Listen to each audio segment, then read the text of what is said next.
मंजिल यूं ही नहीं मिलती राही को, मंजिल यूं ही नहीं मिलती राही को, एक जुनून सा दिल में जगाना पड़ता है। पूछा चिड़िया से कि घोंसला कैसे बनता है, तो बोली तिनका तिनका उठाना पड़ता है। हाय फ्रेंड्स, मैं हूं सुभाष चंद्रा, आपको YouTube channel Subhash math talk पे स्वागत है। आज हम आपको SSC CGL CHSL practice batch कराएंगे। ये वीडियो अंत तक जरूर देखिएगा। यदि अच्छा लगे तो लाइक शेयर सब्सक्राइब जरूर करिएगा। तो आइए पहला प्रश्न देखते हैं। पहला प्रश्न क्या कहता है कि यक्ष 1/4 का 6 दिन में काम करता है, वाई शेष काम को 12 दिन में पूरा करता है। एक्स और वाई मिलकर काम को कितने समय में पूरा करेंगे? पहला ऑप्शन है 9 दिन, दूसरा ऑप्शन है 9 सही 3/5 दिन, तीसरा ऑप्शन है 8 सही 1/8 दिन, चौथा है 7 सही 1/3 दिन।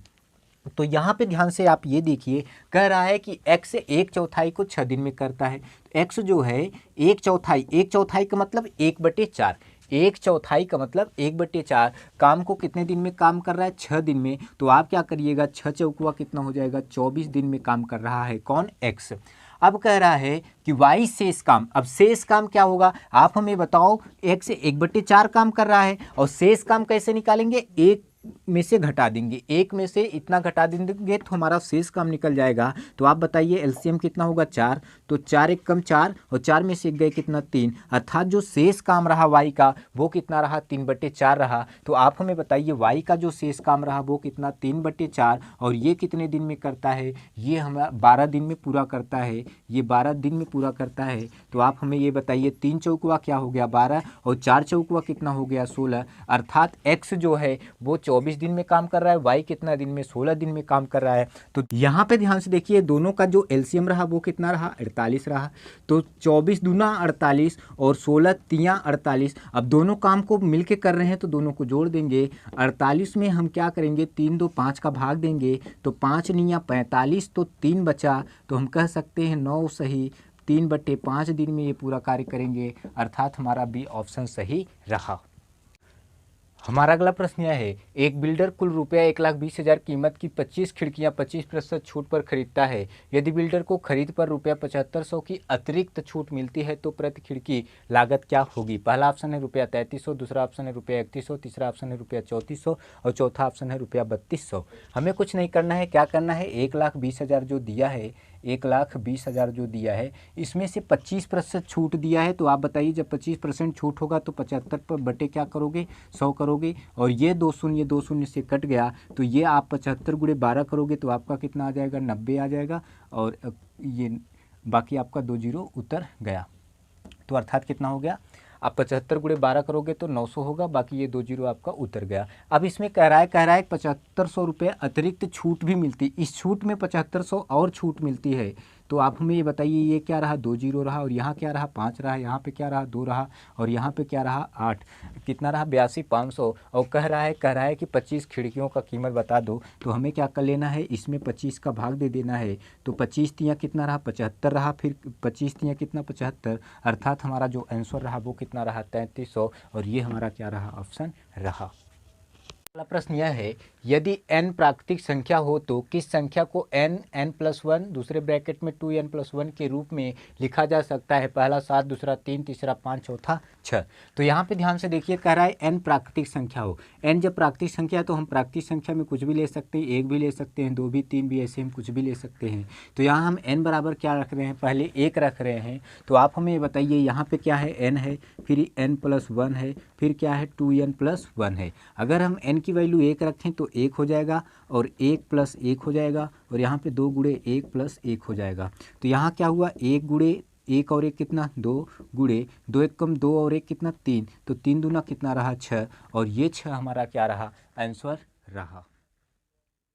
प्रश्न यह है, रुपये 180 प्रति किग्रा और रुपये 280 प्रति किग्रा लागत वाला 2 किस्म की चाय किस अनुपात में मिला दी जाए कि प्राप्त मिश्रण को रुपये 320 प्रति किग्रा की दर पर बेचने पे 20% का लाभ अर्जित हो? पहला ऑप्शन है 3:13, दूसरा है 1:13 और तीसरा है 2:13 और चौथा है 4:। यहाँ पे ध्यान से देखिए, कह रहा है कि रुपया 320 प्रति किग्रा की दर से बेचने पर 20% का लाभ हो।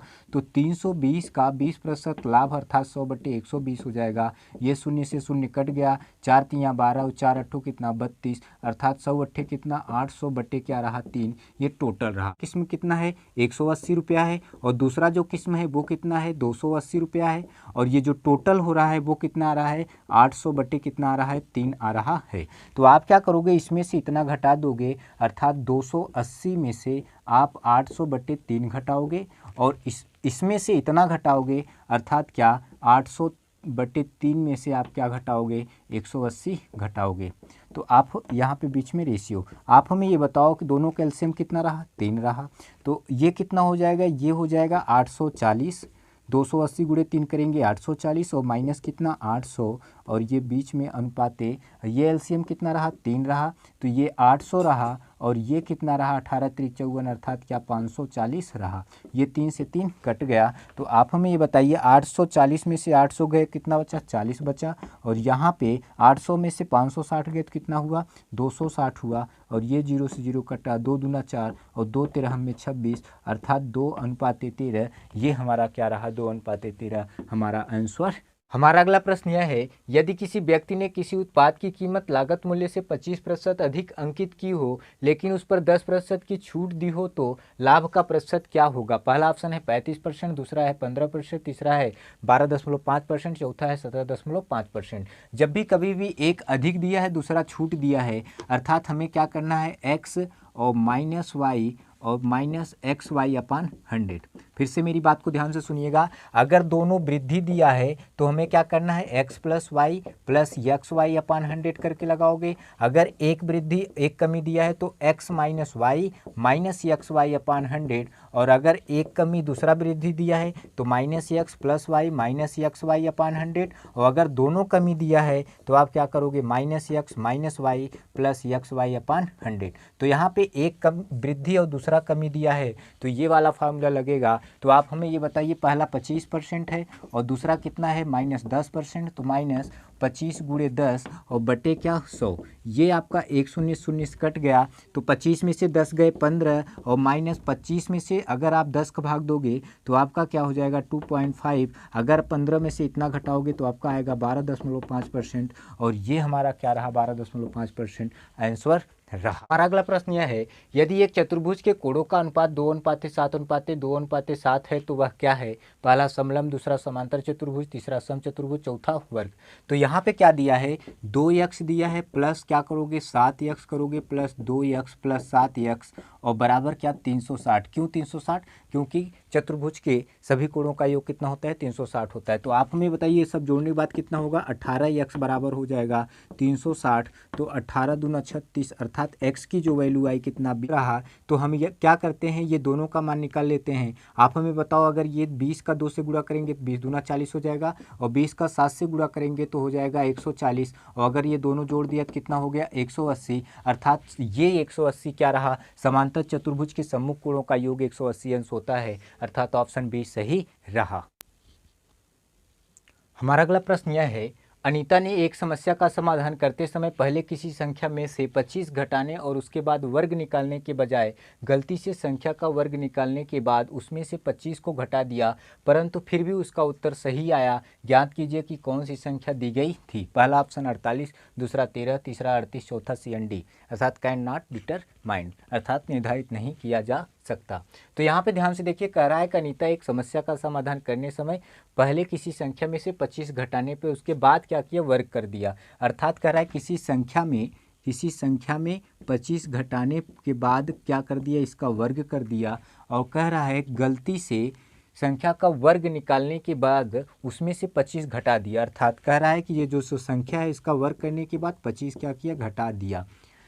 तो अब हमें इसे सॉल्व कर लेना है। तो ये क्या रहा x² माइनस 25 रहा बराबर a माइनस बी का होल वर्ग, अर्थात a² प्लस b² अर्थात 25 का वर्ग कितना हो जाएगा 625, a² plus b² minus 2ab अर्थात 25 दूना 50 क्या x हो जाएगा। ये x² से कट गया, ये जो माइनस 50x से इधर आएगा तो प्लस 50x बराबर ये क्या रहा 625 रहा, और ये माइनस से उधर जाएगा तो क्या हो जाएगा, प्लस में हो जाएगा। तो ये कितना रहा 50, x बराबर क्या हो गया, ये हो गया 650, ये शून्य से शून्य कट गया, 5 13 में 65, अर्थात x की जो वैल्यू रही 13, और ये हमारा 13 क्या रहा, आंसर रहा। फिर से मेरी बात को ध्यान से सुनिए, मैं क्या किया, मैंने कुछ नहीं किया, ये वैसे ही लिखा a माइनस बी का होल वर्ग बराबर, अर्थात ए स्क्वायर मतलब एक्स स्क्वायर, बी स्क्वायर मतलब 25 का वर्ग, 25 को 2 बार गुणा करोगे, 25 गुणे 25 625 हो जाएगा, माइनस 2ab अर्थात 2a, ए का मान x, बी का मान कितना 25, तो 25 दूना 50x जो यहाँ पे लिखा हूँ। अब ये एक्स स्क्वायर, ये एक्स स्क्वायर कट गया क्योंकि बीच में बराबर, इधर प्लस इधर कट गया। अब ये जो माइनस में इधर आ गया प्लस हो गया, और ये 625 अपनी जगह, ये माइनस वाला इधर गया प्लस हो गया, तो 50x बराबर 650, शून्य से शून्य कट गया, 5 13 में 65, अर्थात x की वैल्यू कितना रही, 13 रहा।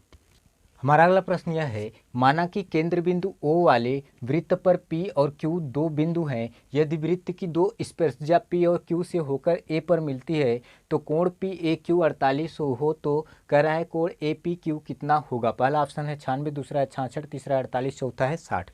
तो यहाँ पे ध्यान से ये देखिए क्या कहना चाह रहा है, कह रहा है कि माना कि केंद्र बिंदु O वृत्त पर, अर्थात एक हमारा क्या है, वृत्त है, और ये क्या है, केंद्र बिंदु O है, अर्थात यहाँ से यहाँ पर कहना ये चाह रहा है कि ये हमारा क्या रहा, एक कह रहा है कि P और Q दो बिंदु हैं, P और Q हमारा क्या है, दो बिंदु हैं, कह रहा है P और Q दो बिंदु हैं, कह रहा है यदि वृत्त की दो स्पर्शजा, अर्थात दो क्या, दो स्पर्शजा कह रहा है, वृत्त की दो स्पर्शजा कह रहा है, जो कहाँ जाके मिल रही है, ए पर मिल रहा है, जो कह रहा है ए पर मिलती है, कह रहा है कोण PAQ, कह रहा है कोण PAQ, कह रहा है कोण PAQ का मान कितना है, 48 है। कोण PAQ का जो मान है वो कितना है, 48 है। तो सवाल में कह रहा है कि कोण APQ की वैल्यू क्या होगी, अर्थात ये वैल्यू क्या होगी। तो आप हमें ये बताइए, त्रिभुज के तीनों अंतःकोणों का योग कितना होता है, 180 होता है।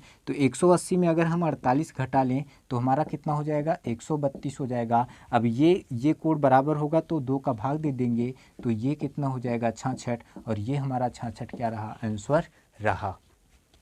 हमारा अगला प्रश्न यह है, यदि x cos स्क्वायर 30 अंश इंटू साइन 60 अंश इक्वल tan स्क्वायर 45 अंश इंटू सेक 60 अंश अपान कोसेक 60 अंश, तो कह रहा है x का मान क्या होगा। पहला है 1/√3, दूसरा है 1/√2, और तीसरा है 2 सही 2/3, चौथा है 1/2। तो यहाँ पे हमें कुछ नहीं करना, वैल्यू रखना है। तो ये आप हमें बताओ, cos 30 अंश का मान कितना होता है, कड़ी में 3/2 होता है, तो यहाँ पे वर्ग था तो मैं क्या लगा दिया, वर्ग लगा दिया। और साइन 60 अंश का मान क्या होता है, कड़ी में 3/2 होता है, बराबर tan 45 मान 1, और यहाँ पे वर्ग था, वर्ग लगा दिया, और सेक 60 अंश का मान 2 बटे, और कोसेक 60 अंश का मान 2 बटे कड़ी में 3 होता है।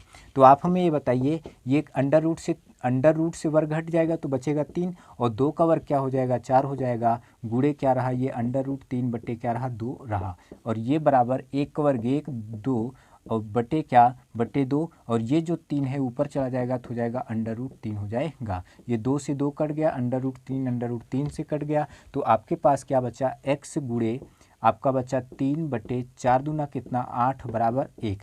तो ये वाला ऊपर और ये वाला नीचे, तो x बराबर क्या हो गया, 8/3। तो इसको जब हम सॉल्व करेंगे तो हमारा हो जाएगा 3 दूना 6, अर्थात 2 सही 2/3, ये हमारा क्या रहा, आंसर रहा।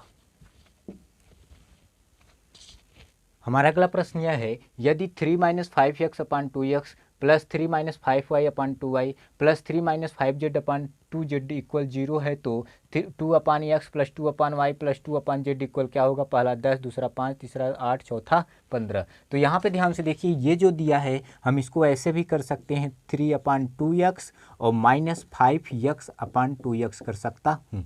ये जो दिया है इसका बटे इतना कर सकता हूँ, इसका बटे इतना कर सकता हूँ, जो यहाँ पे लिखा हूँ। अब इसको भी मैं लिख सकता हूँ 3/2y, और ये क्या लिख सकता हूँ, -5/2y, और यहाँ पे क्या लिख सकता हूँ, 3/2z, और ये क्या लिख सकता हूँ, -5z/2z, और इक्वल क्या लिख सकता हूँ, 0 लिख सकता हूँ। यहाँ पे ध्यान से देखिए, x से x कट गया, y से y कट गया, z। तो यहाँ पे ध्यान से देखिए, इस वाले में देखिए और यहाँ देखिए, यहाँ देखिए, ये तीनों में क्या कॉमन है, 3 कॉमन है। तो मैं लिख सकता हूँ 1/2x प्लस 1/2y और यहाँ पे प्लस 1/2z लिख सकता हूँ।